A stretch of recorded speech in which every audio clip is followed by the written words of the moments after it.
Eu vou ler com vocês um texto na segunda carta de Pedro. Esse texto que eu vou ler é só para... Vai ser uma leitura mesmo. Eu não vou...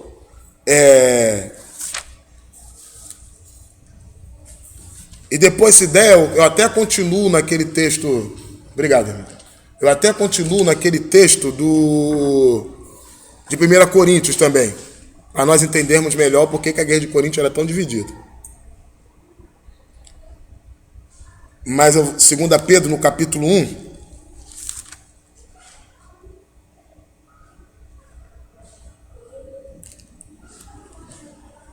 nós precisamos entender que a Bíblia não tem nada jogado. Então, as citações que eles fazem, os exemplos que eles tiram, está tudo relacionado com a verdade principal que ele tá querendo expressar no texto. 2 Pedro, capítulo 1, está escrito assim. Trouxeram a Bíblia? Quem está sem Bíblia aí? Tem Bíblia aqui? Tá com o celular aí, Gui? Cadê o Gui? Tá com o celular aí? Dá ali pro irmão acompanhar ali. Não, pode falar que vai ficar melhor. Tá com... Então vamos lá.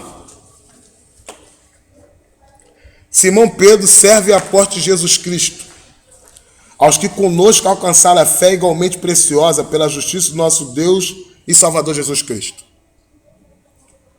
Graça e paz vos seja multiplicada pelo conhecimento de Deus e de Jesus Cristo, nosso Senhor. O que diz respeito, nosso Senhor, visto como seu divino poder, em Deus tudo o que diz respeito à vida e à piedade, pelo conhecimento daquele que nos chamou por sua glória e virtude, pelo quais eles nos têm dado grandíssima e preciosa promessa, para que por ela fiqueis participantes da natureza divina, havendo escapado da corrupção do mundo, que, pela concupiscência que há no mundo, e vós também, pondo nisto mesmo toda diligência, acrescentai à vossa fé a virtude a ciência, e a ciência a temperança, a temperança a paciência, a paciência a piedade, a piedade ao amor fraternal, e ao amor fraternal a caridade. Em algumas versões deve estar a fraternidade. Porque se em vós houver aumentado estas coisas, não vos deixarei ociosos, nem estéreis no conhecimento do nosso Senhor Jesus Cristo. Pois aquele em quem não há essas coisas é cego, nada havendo ao longo e havendo se esquecido da purificação dos seus antigos pecados. Portanto, irmãos, procurai fazer cada vez mais firme a vossa vocação e eleição, porque fazendo isso, nunca jamais tropeçareis. Porque assim vos será amplamente concedido a entrada do reino eterno de nosso Senhor Salvador Jesus Cristo. Pelo que não deixarei de exortar-vos sempre acerca dessas coisas, ainda que bem a sabais, estarás confirmado na presente verdade. E tendo por justo, enquanto estiver neste tabernáculo, despertai-vos com admoestações, sobre o que brevemente hei de deixar este meu tabernáculo, como também nosso Senhor Jesus Cristo já me tem revelado. Mas também eu procurei, em toda ocasião, que depois da minha morte tenhais lembrança dessas coisas. Porque não vos fizemos saber a virtude vinda do nosso Senhor Jesus Cristo, segundo fábulas artificialmente compostas, mas nós mesmos vimos a sua majestade. Porquanto ele recebeu de Deus honra e glória, quando da magnífica glória lhe foi dirigida a seguinte voz: este é meu filho amado, e quem tenho comprazido. E ouvi-me essa voz dirigida do céu, estando ele com ele no Monte Santo. E temos muito firme a palavra dos profetas, o qual bem fazei estar atento, como uma luz que alumia em lugar escuro, até que o dia esclareça, e a estrela da alva apareça em vossos corações. Sabendo primeiramente isto, que nenhuma profecia da Escritura é de particular interpretação. Porque as profecias nunca foram produzidas por vontade de homem algum, mas homem santo de Deus falar inspirado pelo Espírito Santo. Qual é o termo que mais se repete nesse texto que nós lemos aqui? Conhecimento e verdade. Qual é a preocupação do Pedro? É que com a morte dele, os irmãos que ele cuidava continuassem naquilo que eles já faziam. Na verdade. No verdadeiro conhecimento. E que se abundassem no verdadeiro conhecimento. O Pedro fala que está escrevendo isso para eles, mas já tinha dito para ele várias vezes, que não se cansava de lembrar a ele essas coisas, ainda que soubesse que eles praticavam isso, mas queriam que eles continuassem praticando mesmo depois da partida dele. Pedro sabia que estava perto de ir embora, de ser entregue, e que deixaria esse tabernáculo, deixaria a vida aqui na terra. Para quem que Pedro escreveu? Ele não escreveu isso aqui para ímpio. A carta começa, o Pedro dirigindo a palavra aos irmãos que receberam de Deus uma graça, igual Pedro recebeu. A salvação pela fé. A riquíssima fé, que é a salvação pela fé. Então, o Pedro está falando o seguinte: eu estou escrevendo isso para os transformados, para os eleitos, para os escolhidos, para os que reconheceram Jesus como Senhor e Salvador e hoje são salvos. Mas ele fala assim, ó: seja indigno da vossa eleição. E como ele fala que a pessoa deveria ser digna da salvação que recebeu? Crescendo no conhecimento. Aí ele fala, como é que a gente cresce no conhecimento? Como é que a gente cresce na fé? Tudo isso ele vai falar para vocês: abundar em graça, abundar em fé, crescer no conhecimento. Você vai ver que esse texto aqui não tem contradição nenhuma com o texto de Pedro, de Tiago, quando ele diz assim, ó: tens tu fé? Eu tenho obra.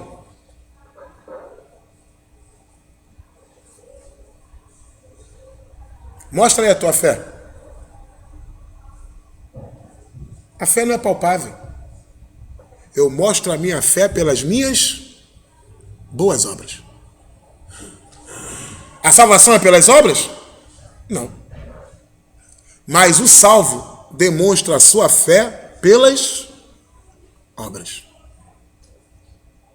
Você vai ver que quando pega esse texto, o cara cita assim, ó: mas o Paulo escreveu: pela graça sois salvos, mediante a fé. Isso não vem de vós, é dom de Deus. Não vem por obra para ninguém se glorie. Não, Paulo não escreveu isso. Ou não escreveu só isso. Paulo escreveu assim, ó: pela graça sois salvos, mediante a fé. Isso não vem de vós, é um dom de Deus. Não vem de obra para que ninguém se glorie. Porque nós somos feitos feituras suas, criados em Cristo Jesus para as boas obras. Foi isso que ele escreveu. Não entra em contradição nenhuma que o Pedro e o Tiago disse. Somos salvos pela graça para a realização das boas obras.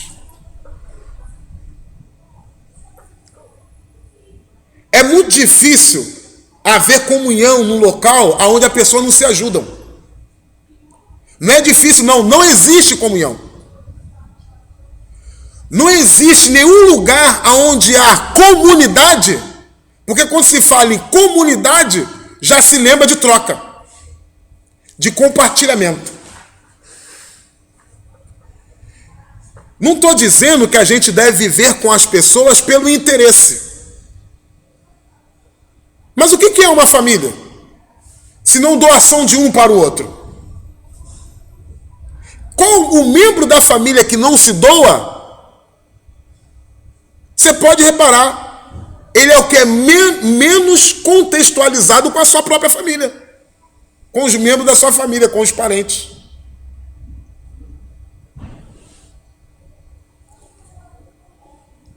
A família de Deus, para que ela tenha comunhão, ela também tem que haver, entre elas, doações.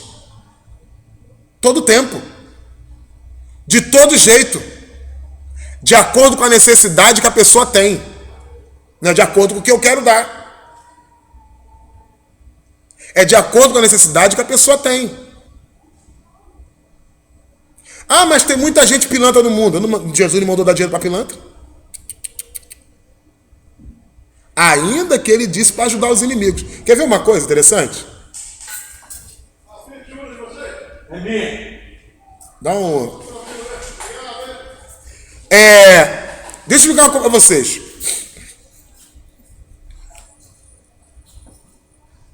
Existem também pessoas que se aproveitam disso para poder dizer bravata.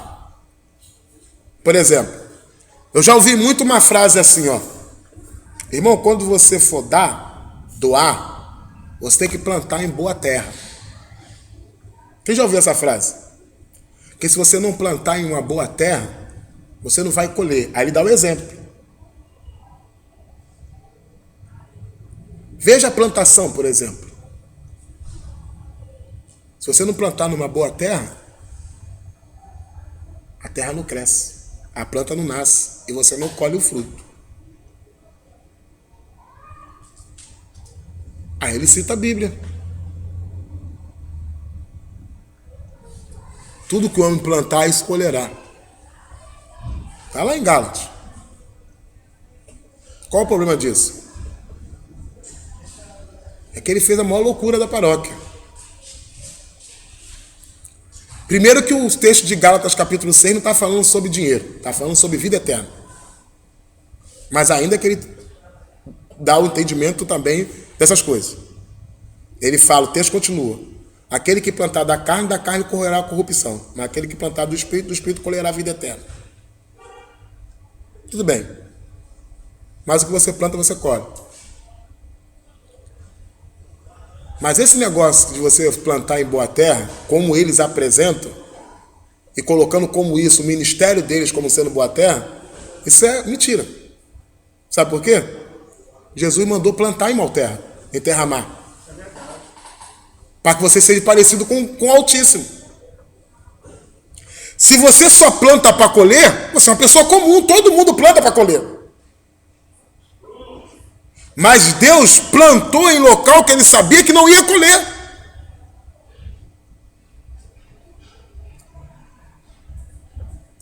O Senhor sabe quem vai se salvar, sabe ou não sabe? Então, independente da pessoa acreditar na doutrina da predestinação ou não, ninguém aqui tem dúvida que Deus é onisciente e sabe todas as pessoas que você salva. Certo? Então, por exemplo, você vai ali na rua. E ali na rua tem pessoas que vão ser salvas e que não vão ser salvas. Deus não poderia ter dito para a gente assim, ó, só pregue para quem vai ser salvo. Vou te dizer quem é. Ele manda fazer isso? Sabe o que Jesus disse? Ajudai os seus inimigos. Não é terra boa. E ele falou que você ia colher por causa disso.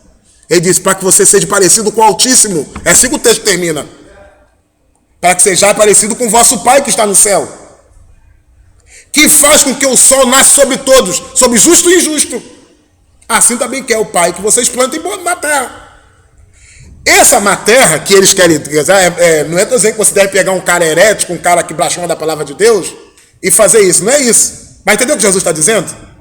Você não deve escolher só pessoas amigas suas e legais com você para você ajudar. Ele disse para ajudar os inimigos. Não falou de ajudar desconhecido. Também é fácil. Ele falou os inimigos. Se o inimigo tiver sede, é para dar o quê? De beber, todo mundo conhece o texto. E se tiver fome? É para dar o que comer. E aí não disse lá na frente você vai colher. Ele fazendo isso, você vai amontoar sobre a cabeça dele brasas vivas. Paulo disse, não foi? Então não encaixa. O que eu quero mostrar para você é o seguinte, é porque eu lembrei disso, eu abri esse link. Eu quero mostrar para você o seguinte. Não tem como haver comunhão se não houver doação. No caso lá do texto que ela leu lá de Ruth, por exemplo, o que houve ali foi uma doação. Pô. Aquela moça se doou para cuidar da outra. Imagine se ela falasse assim, olha, eu vou ficar aqui com a senhora, mas a sua vida é sua vida, a minha vida é minha vida. Existe isso? Tem como conviver? Por isso que eu falo que nem todos que moram na mesma casa é uma família. Pode ser um aglomerado de gente. Nem todos fazem parte da mesma igreja é uma família. Pode ser um aglomerado de pessoas. Porque vem todo mundo para cá para buscar a sua bênção, pô. Então, se eu quero a minha bênção, meu querido, eu estou disputando. E se Jesus jogar avanço, como uma noiva joga o buquê para trás, eu não vou dar lugar para outro pegar. Eu vou fazer o que for para poder pegar o buquê. Tô falando alguma mentira, é isso? Entendeu? Porque parece esse espírito de disputa dentro das igrejas evangélicas. Porque vem todo mundo para receber bênção, não vem ninguém para abençoar. Entendeu? Ah, mas irmão tal é preguiçoso. A Bíblia fala sobre a preguiça. Você odeia. Mas o que não é preguiçoso? Ah, o irmão tal é rabugento, é ruim de lidar, a gente fala com ele, não fala direito. E o que fala com todo mundo? Que você também não ajudou. O problema é que você não ajuda nem que fala com todo mundo, quanto mais vai ajudar o que não fala com ninguém. Claro que eu estou falando que é vocês fazer isso. É que eu estou dando uma aula para se caso vocês amanhã ou depois tiverem alguém sobre explicar, vocês terem. Entendeu o que eu estou falando? Em todo sentido. Então não é desculpa. Entendeu? Ah, não guarda muita atenção para aquela irmã, não que ela tem um mau hálito muito forte. E acho que não tem mau hálito. Por que não dá atenção?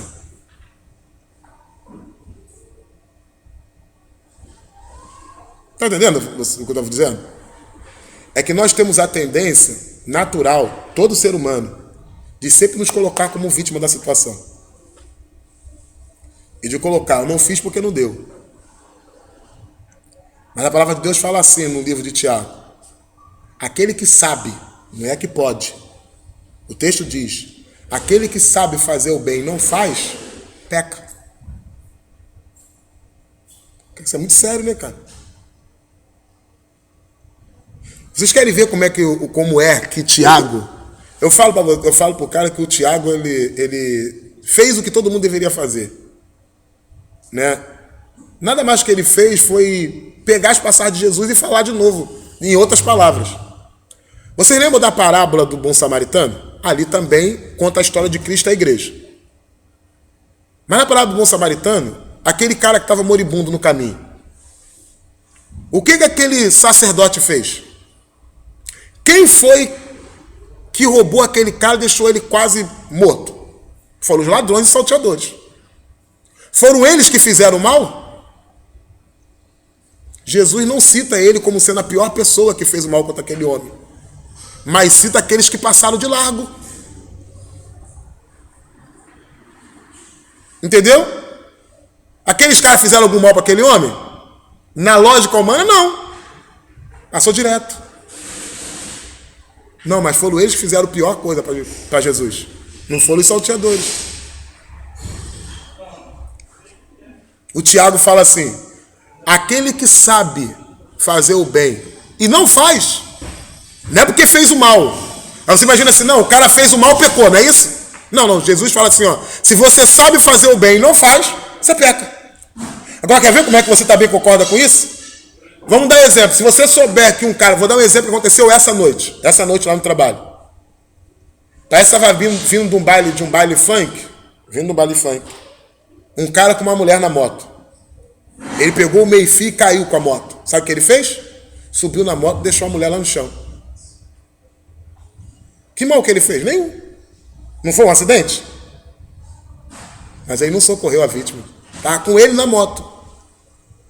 A mulher teve traumatismo craniano, ficou com a boca toda estourada, nenhum dente na boca. Não tinha nenhuma parte do corpo que não estava ralado.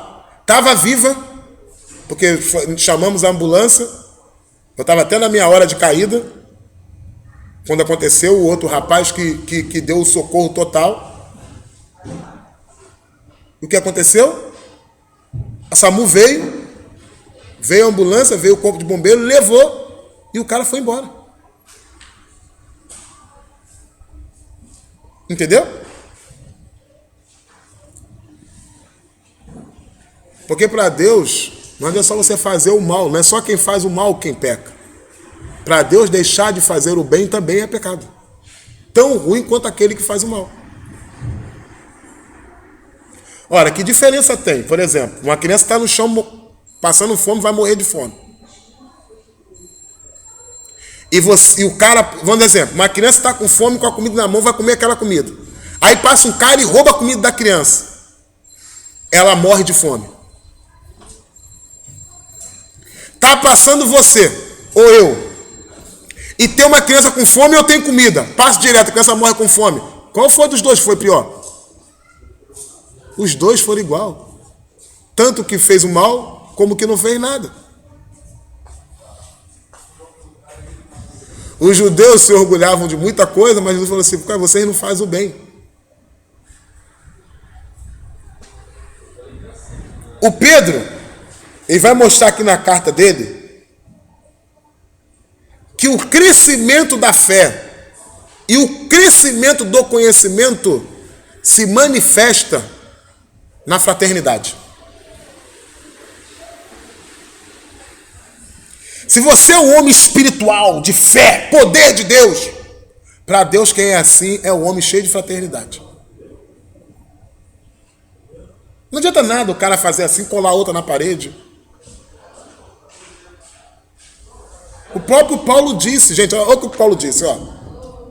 Ainda se eu falasse a língua dos anjos e dos homens, se não tivesse caridade, nada disso serviria. Seria como o metal que soa, como o sino que tine. Como o sino que soa, como o metal que tine. Aí ele vai dizer a lista. Se eu tivesse toda a sabedoria da ciência, poder tal que transportasse o monte, se não tivesse caridade, nada disso serviria. E eu falo para vocês, se vocês puderem pesquisar, porque eu tô, não é só porque eu estou escrevendo algo sobre o assunto, se puder ser um livro, era um livro que eu queria escrever, era sobre isso. A origem da palavra fraternidade vem de caridade. Caridade não existia no mundo. Ninguém falava sobre caridade. Até mesmo no meio do povo de Israel era a lei, mas eles não cumpriam. Eles não cumpriram o ano do jubileu, eles não cumpriam caridade, fraternidade. Na cultura grega e na cultura romana, você ser dependente era algo horrível, você não imaginava ser dependente de ninguém. Quem começa com essa ideia de caridade é o Evangelho de Jesus Cristo. Principalmente a igreja primitiva. Um papa, não se lembro, mas eu acho que depois eu dou para vocês, que eu tenho até aqui no notebook, pegou essa palavra caridade e transformou no termo fraternidade. Foi um termo criado numa mesa, o cara pensando como ele poderia combater o evangelho. Aí se popularizou o termo fraternidade. Por isso que esse termo não aparece nos livros de Sócrates, dos grandes pensadores. Porque não existia nessa época. Entendeu? Então, caridade começou com a igreja, fraternidade. Com a igreja evangélica no mundo. Então, o crente que não gosta de fraternidade, de caridade, ele não tem ligação nenhuma com a origem da igreja primitiva, nem com Cristo. Porque a palavra de Deus diz que Cristo andou pelo mundo fazendo bem a todos e livrando todos oprimidos do diabo, porque Deus era com ele. Está em Atos capítulo 10. É claro que Jesus não fazia o bem pelo fazer o bem. Ele não dava só simplesmente por dar por qualquer motivo. Jesus veio para implantar o reino de Deus na terra. E o que Jesus encontrou na terra? Pessoas endemoniadas e necessitadas.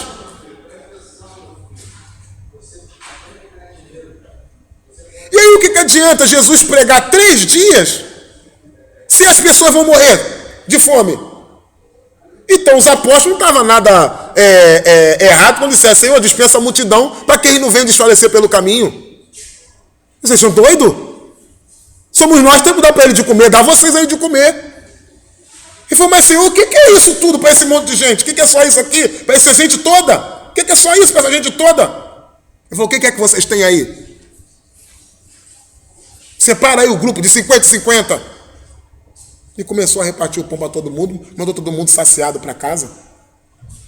Mas depois, olha só, depois, Jesus deixa ele, sobe no monte, vem andando por cima do mar, entra no barco, o seu discípulo chega do outro lado. Os homens chegam atrás de Jesus e não acham ele, e vão aonde Jesus está. E chegam. Senhor, onde você estava? Ansiosos te procuravam. Jesus disse, não buscai o reino de Deus só por causa do pão que perece. Você já parou para imaginar quantas pessoas no reino de Deus vão se decepcionar no dia da ação cabal da nossa justificação, quando eles perceberem que eles vão ficar, porque eles só buscaram Cristo por causa das coisas materiais? Tu sabe quantas pessoas daquelas milhares e milhares que ele multiplicou os pães e comeram e foram atrás dele e ficaram com ele? Quando ele disse essa frase? Nenhuma. Mas ele não é onisciente, não era Deus? Ele não sabia que as pessoas iam rejeitar ele? Tem vários textos na Bíblia que diz que Jesus sabia tudo o que se passava no coração de todos os homens. Então por que ele multiplicou pães para aquelas pessoas? Porque ele não fez aquilo porque as pessoas mereciam. Ele fez aquilo por causa de quem ele era. Ele acabou de multiplicar os pães. Andou por cima do mar. E os caras chegaram para ele assim, que sinal você faz para a gente crer que tu és? Você está de brincadeira? E olha o que os caras falaram ainda. Os nossos pais comeram do pão do maná no deserto. E você, o que é que dá? Ele acabou de multiplicar os pães, não tinha nem uma semana. Para aquelas pessoas mesmo comer. Aí Jesus, se fosse a gente, vocês não lembram que eu multipliquei os pães? Vocês não lembram que eu andei por cima do mar? Fala disso. Jesus disse assim, Moisés não deu a vocês pão. Quem deu a vocês pão foi meu Pai que está no céu. Mas eu sou o pão vivo que desceu do céu. Aquele que não comer a minha carne, não beber o meu sangue, não tem parte comigo. Quando ele disse isso, a metade foi embora. Queridos, preste atenção numa coisa. Ali deveria ter mais ou menos mais de 3.000 pessoas. Metade foi embora de uma vez. Aí ele continuou discursando. A outra metade toda foi embora. Só ficou os 12. Aí Jesus disse, graças a Deus que vocês ficaram. Jesus virou para ele e falou assim, não querem vocês também ir embora como eles foram? Pode ir. Aí Pedro, tomando a palavra, disse, Senhor, para onde iremos nós? Porque só tu tem palavra de vida eterna. E nós temos visto e crido que tu és o Cristo, o Filho de Deus bendito. Tem gente que pensa que a única vez que Pedro disse que Jesus era o Cristo foi lá em Mateus 16. Ele disse na multiplicação dos pães depois. Aí Jesus poderia aliviar. Ele fala assim, tem 12 comigo, mas um entre vocês é o filho do diabo. Caramba, que Jesus doido, maluco. Sabe quem foi que permaneceu com Jesus? Foram aqueles que buscaram Jesus por causa da palavra de vida eterna.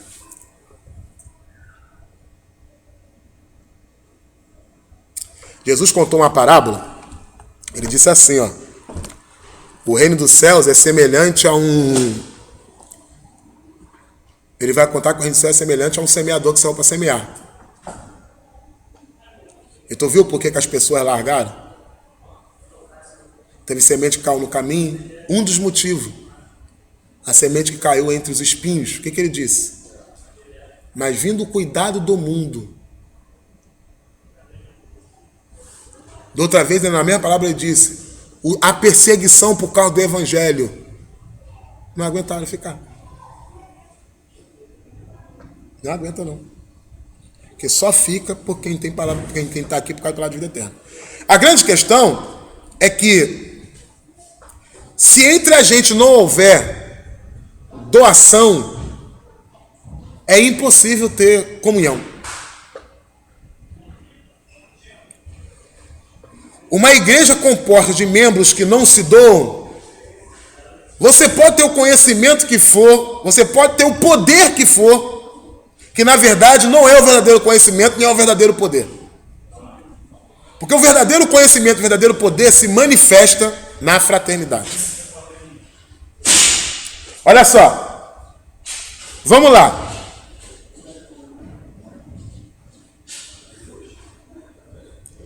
1 Pedro capítulo 1, versículo 5. Olha o que o Pedro fala. Pondo vós também, nisto mesmo, toda a diligência. Ou seja, se dedicar completamente a isso. Era sobre o que o crente deveria se dedicar. Quando perguntarem assim, sobre o que o crente deve se dedicar mais do que tudo, é isso aqui que Pedro vai dizer. E isso tem que ser manifestado na igreja, na sua casa, no seu bairro. E é claro que aqui eu estou falando o ideal de Deus. Que nós temos que olhar para o ideal para tentar chegar perto. Entendeu? Ele fala assim, ó. Pondo isso também em toda diligência. Olha o que ele fala. Então se você tem uma coisa, você é obrigado a acrescentar isso para que fique completo. Entendeu? Por exemplo, você vai fazer um bolo. O bolo tem farinha de trigo? Tem. Mas se você tiver só farinha de trigo, você tem um bolo? Então o que você faz? Acrescenta a farinha de trigo, o ovo. Depois que bateu o ovo, a clara e neve. Depois o leite. Acrescenta a farinha de trigo, o ovo. Depois do ovo, o açúcar. Aí você vai acrescentando. No final você vai ter o quê? Um bolo. Um bolo. Olha o que o Paulo fala, olha o que o Pedro fala. Que você deve se dedicar para fazer isso. Aí ele fala: acrescentai à vossa fé a virtude. Eu não vou nem explicar cada um deles, vou só ler para vocês verem. A virtude, a ciência, o que ele está dizendo é o seguinte: acrescentai à vossa fé a virtude. Então, se você tem virtude, então você tem fé. Acrescentai a virtude, na virtude, a ciência, o conhecimento. Veja o que Jesus disse para os fariseus, por exemplo: errais por não conhecer nem as Escrituras e nem o poder de Deus. O Pedro fala assim na sua própria carta: crescei na graça e no conhecimento de Jesus Cristo. Não é só numa coisa e na outra, não. Entendeu? Então os que buscam muito conhecimento tem que pedir a Deus para acrescentar esse conhecimento virtude. E os que buscam virtude acrescentar conhecimento, ciência. Aí ele fala assim, como estiver fazendo bolo: acrescentar a virtude a ciência. Então se você tem a verdadeira ciência, a ciência de Deus, como Paulo fala lá em 1 Coríntios no capítulo 2, então é sinal que você tem fé e você tem virtude. Que um homem de Deus que tem conhecimento das coisas de Deus, ele tem que ter fé e virtude. O Paulo fala assim, ó: criei por isso falei, como está escrito, criei por isso falei. Nós cremos e por isso também falamos.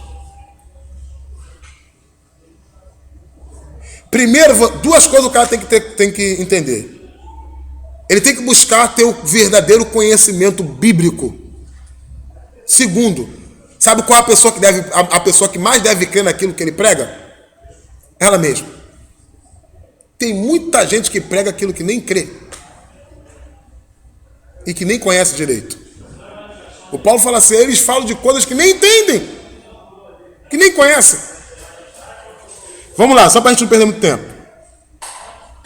Acrescenta a ciência, que claro que se você tem a verdadeira ciência, você já tem fé, virtude. Acrescenta a ciência a temperança. Agora vai começar a manifestação visível de quem é o verdadeiro homem de Deus. Então, você quer o quê? Você quer ser um homem cheio do poder e do conhecimento de Deus. Isso você tem que querer. O homem tem que querer. Então ele fala, tu tem fé? Acrescenta a fé, a virtude e a virtude do conhecimento. Então você já está. Então agora você diz que é. Então se o homem é cheio do conhecimento e do poder de Deus, aí ele fala, agora começar o que você deve acrescentar, que vai ser visível às outras pessoas. Que vai ser demonstrado no relacionamento com as outras pessoas. Que as pessoas vão olhar e vão dizer assim, ó, eis ali um homem de Deus e uma mulher de Deus. E a partir daqui. Então ele fala, acrescentar à ciência a temperança. A temperança você acrescenta a paciência. E na paciência a piedade. Uma pessoa piedosa, ela tem que ter tudo isso que foi que a gente já disse até aqui. Senão, para Deus, a pessoa não é piedosa. Já pensou uma coisa? Tem como você ser piedoso se não tiver paciência? Imagine você evangelizar na Cracolândia. Tem que ter muita paciência, sentir aquele mau cheiro, da agressividade daquelas pessoas. Entendeu? Do local que você vai. Paciência também, no sentido bíblico, fala muito de fé. Você tem certeza que está protegido. Porque o cara que tem certeza, veja quando fala para você, ó, se o cara diz que é uma pessoa piedosa, então ele tem que ter tudo isso nele. Fé, virtude, ciência, temperança, paciência, piedade. Por exemplo, as pessoas que têm certeza mesmo de quem é diante de Deus, da promessa que Deus tem para ela, e de poder que Deus tem para cumprir aquilo que Ele promete, ela é uma pessoa paciente. Mas paciente para Deus nunca é no sentido estático. Paciente para Deus é fazer a coisa certa, na hora certa, na medida certa, no momento certo. Entendeu? Paciente para Deus é você ser uma pessoa confiante. Se Deus mandou beber sua água, eu não acrescento aqui uma colher de açúcar. Eu tenho que crer que essa água só é o suficiente.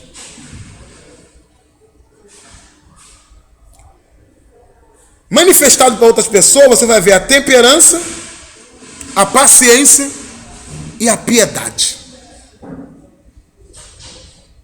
Aí você fala assim, caramba, então o cara é piedoso. Se você está ajudando, se você está fazendo, Deus está gostando. Não. Acrescente a piedade, a fraternidade, a caridade. Faça como se estivesse fazendo para si mesmo e para o irmão. É o que Jesus disse. Ó, os apóstolos não falam nada além do que Jesus disse. Jesus disse, amarás o seu próximo como a si mesmo. Que o cara queria saber qual o mandamento da lei para ser salvo, Jesus disse, ouça, ó Israel, o Senhor vosso Deus é o único Senhor. Está escrito assim. Aí ele disse, amarás por o Senhor seu Deus de todo o seu coração, de toda a sua força e de todo o seu entendimento. E o segundo mandamento é semelhante a este. Amarás o teu próximo como a ti mesmo. Sabe o que Jesus está dizendo? Como é que eu demonstro que amo a Deus de todo o meu coração, de toda a minha força, de todo o meu entendimento? Amando o meu próximo como a mim mesmo. Aí você quer ver como é que Jesus disse isso? João, primeira carta de João, João disse, se você não ama o seu irmão a qual viu, como pode amar a Deus quem você não viu? Nós demonstramos que amamos a Deus, amando nossos irmãos. Aí uma vez até falei uma coisa engraçada, que eu disse assim, irmãos, se você chegar com um frango, com uma farofa, e um copo de refrigerante, ou de suco de uva, e querer dar isso para Deus, tem como você dar isso para Deus? Tem. Tem. Tem ou não tem, gente? Tem. Se você botar na encruzilhada, vai ser uma macumba, um despacho. Mas se você der para o seu próximo, Jesus disse, vinde bendito do meu Pai, para o rei que é preparado desde a fundação do mundo, porque eu tive fome, me deste o que comer. Me deste o que comer. Tive sede, me deste o que beber. Eu andei nu e vocês me vestiram. Estava errante e me hospedaram. Estava na prisão, foste me visitar. estava no hospital e foste me visitar. Aí eles perguntaram: Senhor, quando é que nós fizemos isso contigo? Ele disse: quando vocês fizeram a cada um desses pequeninos, era para mim que estavam fazendo. Tem como você dar roupa, dar comida, dar pão para Jesus, sim. É dando para o próximo. E o Pedro vai dizer aqui o seguinte: que você é uma pessoa como fala, madura na fé. Você é uma pessoa madura na fé, na verdade, quando você é uma pessoa fraterna. Mas uma fraterna que tem a fé acrescentada à virtude, a virtude, o conhecimento, a virtude, a ciência, do conhecimento, que é a ciência, a temperança, a paciência, a paciência, a piedade, e acrescenta a piedade a fraternidade, ou caridade, como está no texto. Aí olha só, olha o que o Pedro vai dizer quando ele acaba de dizer disso.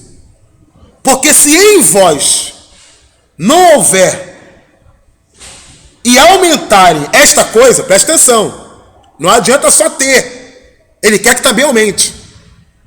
Os que não têm, tem que passar a ter, e os que têm, tem que aumentar. Ele diz: porque se em vós não houver e não aumentarem essas coisas, não vos deixarão ociosos, e nem estéreis no conhecimento do nosso Senhor Jesus Cristo. Em algumas versões está sem frutos. Não deixarão vocês ociosos e nem sem fruto. Às vezes você pergunta assim: pô, será que eu tenho dado fruto diante de Deus? O João disse: produzir e produzir fruto digno de arrependimento. Será que eu tenho dado fruto diante de Deus? Você diz assim: você tem uma certeza se você for uma pessoa fraterna. Você não tem dúvida que você está dando fruto diante de Deus. Olha só. Se na gente houver, e se na gente crescer essas coisas, o que nós vamos ser? Nem ociosos. Sabia que muita causa da nossa queda é ociosidade? Verdade. Olha o que Deus diz de Sodoma e Gomorra: por isso eu destruí Sodoma e Gomorra. Ociosidade, fartura de pão e não estendi a mão aos pobres. Será que alguém tem dúvida que Deus odeia isso? Tem gente que pensa que Deus destruiu Sodoma e Gomorra por causa da promiscuidade sexual. Não foi. Deus destruiu Sodoma e Gomorra por causa da ociosidade, fartura de pão e não estendia a mão aos pobres. Então Pedro fala que se em nós crescer essas coisas, primeiro, nós não ficaremos ociosos, então não vamos cair. Ele vai falar isso lá na frente. E nós produziremos frutos. Então por que o Pedro está preocupado que a gente fique ocioso e que a gente produza fruto? Por dois motivos. Primeiro, a ociosidade nos leva ao erro. Nós estamos ociosos, então a gente vai acabar cometendo pecado. Segundo, a esterilidade faz com que nós sejamos cortados. E o Pedro vai dizer lá na frente que está preocupado, porque ele está aí para ir embora, que as pessoas com que ele estava cuidando continuem até o final, quando Cristo vai voltar.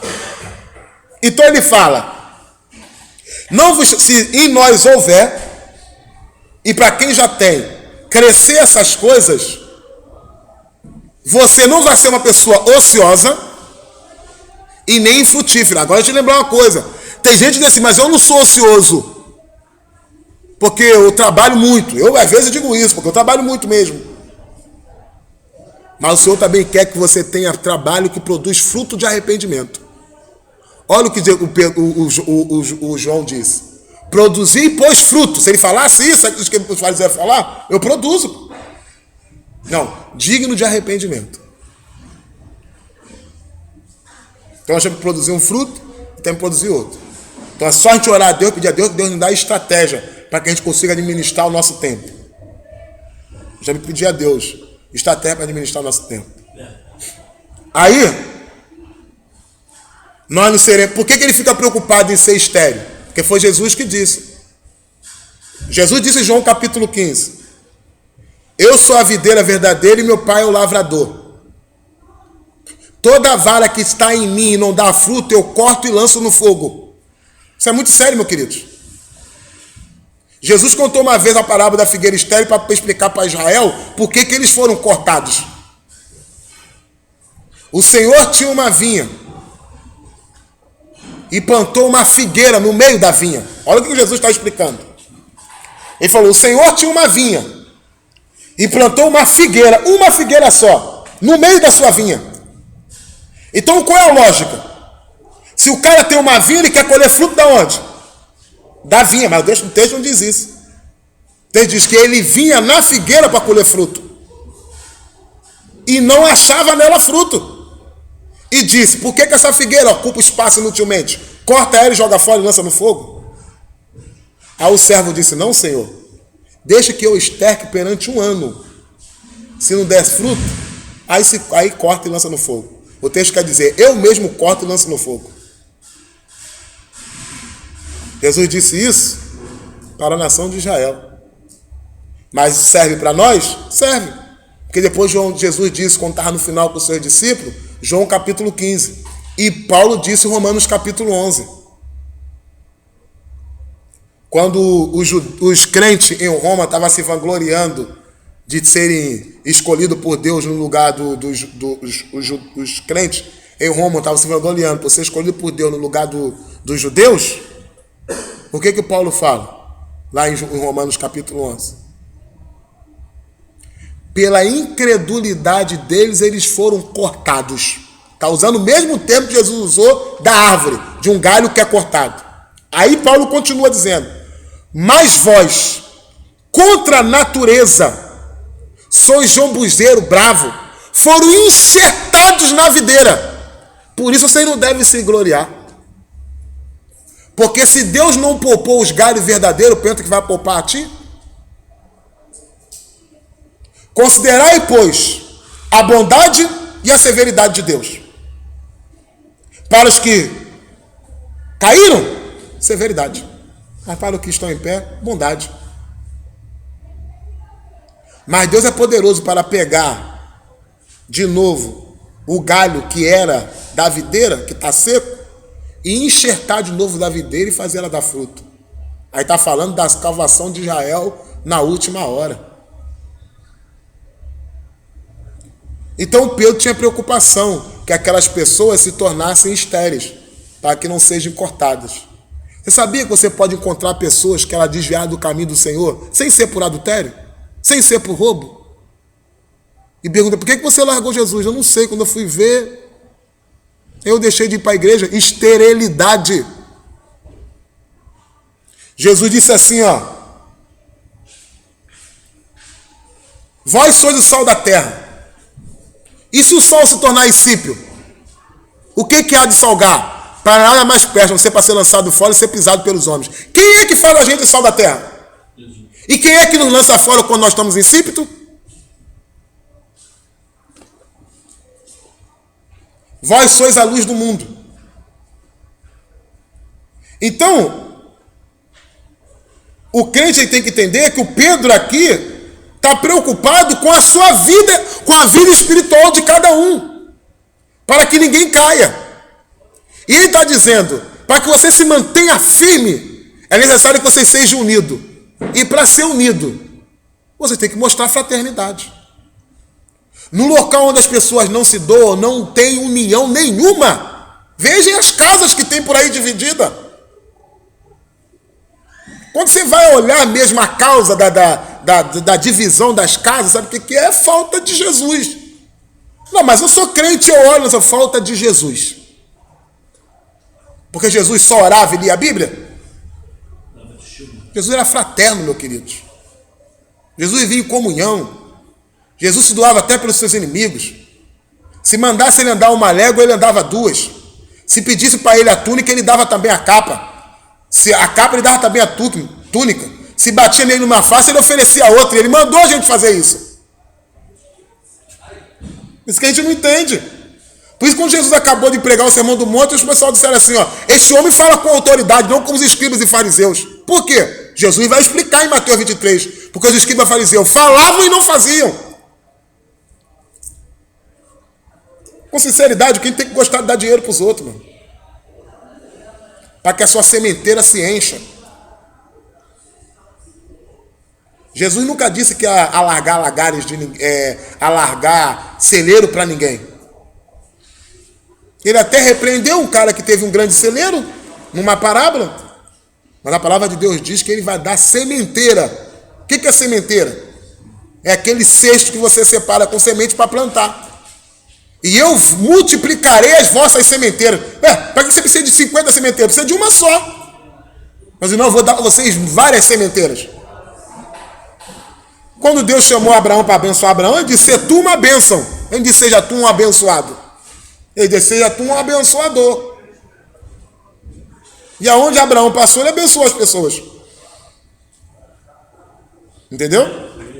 Então vamos lá, continuando. Só para terminar essa leitura aqui, que o nosso tempo já acabou.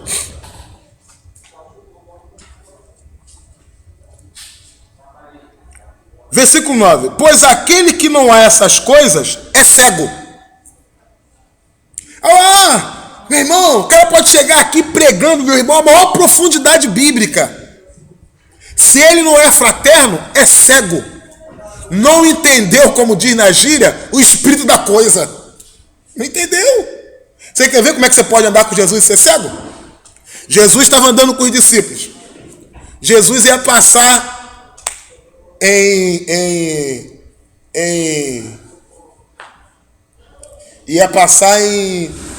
na terra dos samaritanos. Aí não deixaram Jesus passar. Aí os discípulos disseram assim, olha, quem disse isso foi Tiago e João, tá? Considerado entre os discípulos que mais amavam. João já reclinava a cabeça no ombro de Jesus. Senhor, quer que a gente faça descer fogo do céu e consuma eles todos? Eu digo, vocês não sabem de que espírito eu sou. Viu? Não entende o espírito da coisa. É a gíria é verdadeira. Não entende o espírito da coisa.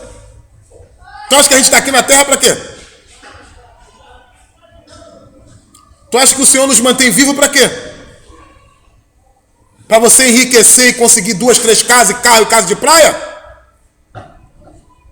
Precisa você ser crente para isso, não. Os ímpios conseguem isso até honestamente muito mais rápido.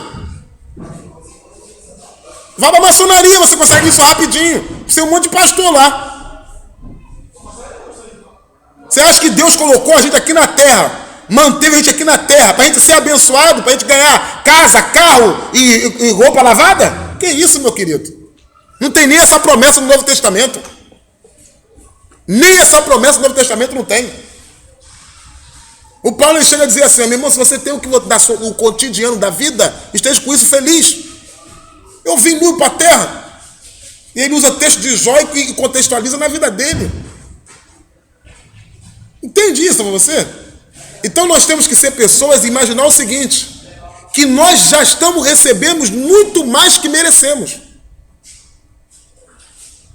Ele continua dizendo, pois aquele que não é essas coisas é cego, nada vendo ao longe, havendo se esquecido da purificação dos seus pecados. Aí eu volto para o texto antes desse. Porque o texto antes desse, ele vai dizer assim, eu estou passando um pouquinho em consideração ao irmão Severino que foi trabalhar lá. Eu já tinha trabalhado, irmão, já até acabou o tempo, mas vou passar o irmão Severino, sei que o irmão Severino ralou lá, a gente não foi porque a gente não sabia, nós chegamos, vocês já tinham ido.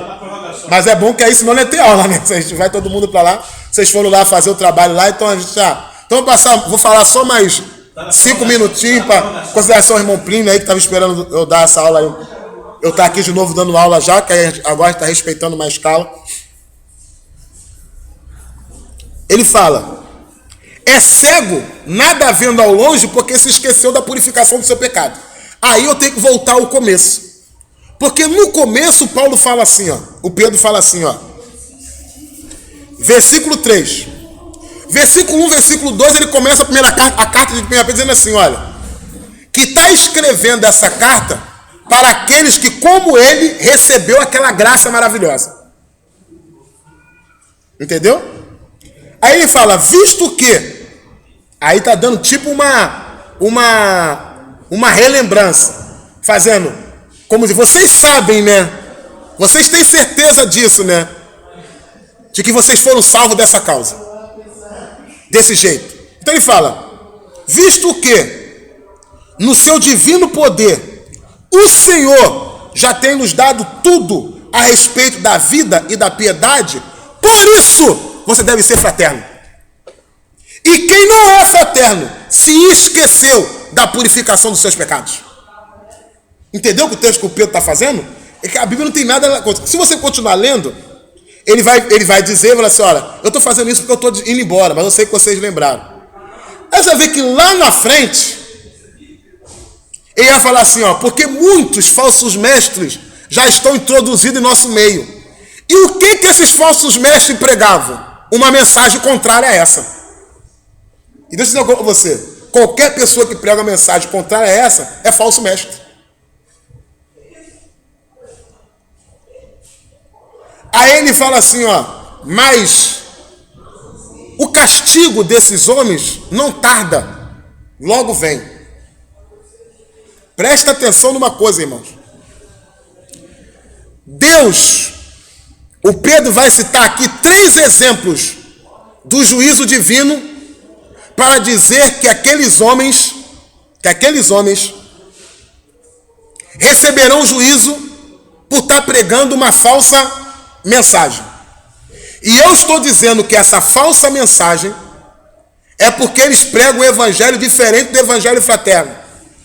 Os 3 exemplos que o Pedro dá, o Senhor derramou juízo porque não foram fraternos. Aí olha só, continua o texto, capítulo 2. Porque se Deus não perdoou os anjos que pecaram, mas havendo lançado ao inferno, os entregou à cadeia, à escuridão, ficando reservada para o juízo, os anjos que se juntaram na rebelião junto com Satanás. Aonde não há comunhão, há o quê? Divisão. E a base da comunhão é o quê? A doação. Então, a base da divisão é o quê? Olha só, a base da comunhão é o quê? A doação. Estou falando de acordo com o que o Pedro está apresentando aqui. Se a base da comunhão é a doação, a base da divisão é o quê? Qual o contrário de se doar? A não doação, o egoísmo. Qual foi a causa da queda de Satanás? Quero ser Deus. Egoísmo puro. Entenderam? Então olha só. Ele vai dizer assim, ó. E não perdoou o mundo antigo, mas perdoou Noé, pregoeiro da verdade. Qual era a base do mundo antigo, do pecado do mundo antigo? Jesus disse, violência. Comiam, bebiam, ou seja, só pensavam em si mesmo, davam-se casamento e era extremamente violento. Está registrado em Gênesis. A violência tomou todo lugar.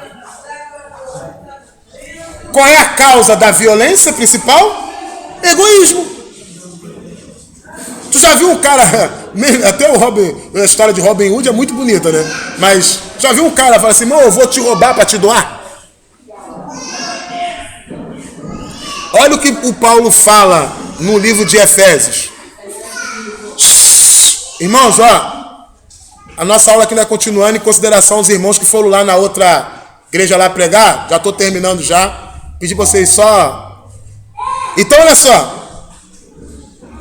Olha o que Paulo diz em Efésios. Quem roubava, não roube mais. Antes trabalhe para ter o que dá para os outros. Viu? Há outro tempo que ele diz, outro exemplo que ele dá, é de Sodoma e Gomorra. De Ló. E ele diz assim, ó, e Ló todo dia afligia a sua alma justa por causa do pecado de Sodoma. Agora eu pergunto, qual era o pecado de Sodoma? Todo mundo pensa assim, era a promiscuidade sexual. Não. O pecado de Sodoma era ociosidade, fartura de pão e não estendia a mão aos pobres.